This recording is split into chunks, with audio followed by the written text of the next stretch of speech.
Alright, I know this topic has been done about 1,000 times, about 1,000 different games, by 1,000 different YouTubers, but I have some stuff in here that really steams my beans, and I have some ideas that I've never seen anyone else cover. And once you hear them, you're going to think, wow, 343 is a bunch of smooth-brained idiots. Also, my name is Taco. I recently started making videos again, so if you like it, make sure to subscribe because I plan on making quite a few more. 343 has had some pretty sick quality of life improvements, even though a lot of people love shitting on them. But you can't tell me that you don't love being able to switch seats while in a vehicle, being able to ping, having different announcer voices, Boom, Pop! We got 5 minutes left. mixtape matchmaking, and MCC. That doesn't mean they shouldn't add these ideas to their game, and they shouldn't have added them a long time ago. So here are 5 quality of life improvements that Halo Infinite should add, and they wouldn't even be that hard to add. And by quality of life improvements, I mean additions that make the experience more enjoyable and are generally pretty minor. Sometimes you don't even really know that they are there. When you do things right, people won't be sure you've done anything at all. So starting off at number 5, we don't have anything really revolutionary for gaming, but it would still be awesome to see in a Halo game, and that is randomizing your weapon skins. Now what I mean by that is when you have more than 2 or 3 weapon skins that you like, you would be able to select them all in a pool and randomly have them be your weapon skin at the start of each game. And if you wanted to get really fancy, you would be able to select a weighting for each one, so some would come up more frequently than others. It was a feature in Fortnite, and it really blows that it's not in Halo. Coming in at number 4, we have being able to change the lights on your armor, and what I mean by that is the color of the lights on your armor. It was a feature in Halo Online, and it was sick. I'm sure eventually it will get added to MCC, but I think it is a necessity in Halo Infinite. It would be totally awesome to be able to change the colors of the armor lights, and it would even be cool to change the lighting options, so maybe move some of the lights around or add some more extravagant lights. Like Halo Online, when it originally released in Russia, had some really interesting like lighting type armor effect things going on. And that would be totally awesome to see in Halo Infinite. It would depend on the art style that they go for to see if it would fit, but if it did, it would be pretty gnarly.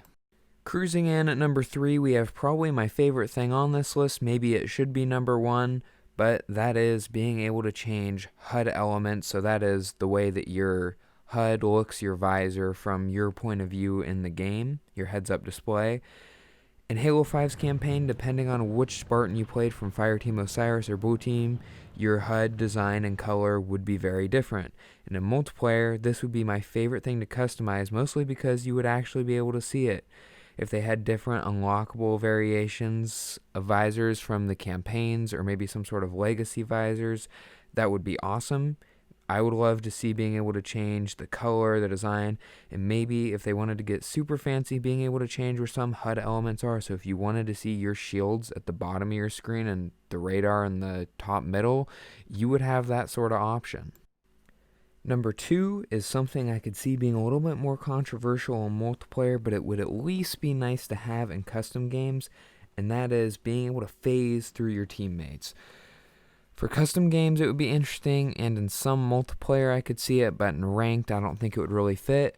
And what I mean by phasing through your teammates is, an example of when it would be useful is, like, let's say in multiplayer, you bump into your teammate and get stuck into them, and then get killed because you can't get past them. It's called getting body blocked, and it sucks.